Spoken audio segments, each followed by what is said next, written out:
Hi, so we're going to be talking about what is diminishing marginal product. So as the number of variable inputs increases and there is one or more fixed inputs, the output produced by each new input eventually decreases. So if we head over to the next slide, so this is the production function graph. As we can see here, as the number of workers increases, so does the quantity of output. Let's say if we're making coffee, it would also increase the productivity and efficiency in making these. But as we reach to a point here, it would start to decrease as more workers get hired. So for example, we'll be using Starbucks.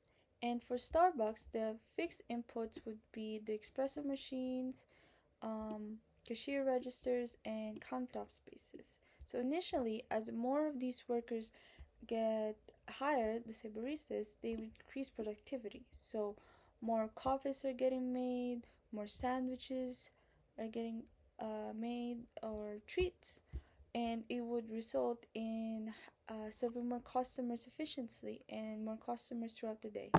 So how the diminishing marginal product happens is when more and more of these baristas get hired, it begins to get really crowded.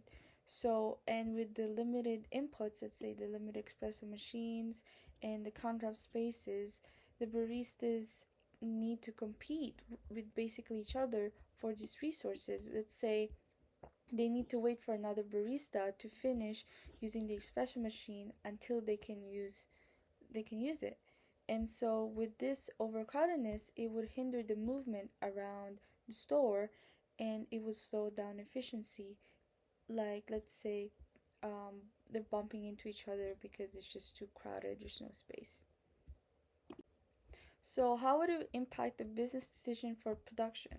So the manager needs to decide on the optimal number of baristas when it would maximize productivity and not when it would decrease the marginal product.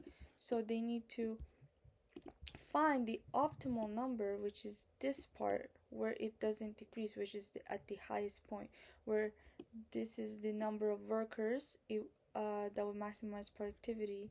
This is the optimal number for the outputs, like let's say coffee, the most amount of coffee they can make. So, and they may consider that hiring too much of the baristas costs more than making the profits, therefore they would cut back from the hiring, or the company may buy more equipment or move to a larger space to accommodate those hiring more baristas. And that's it.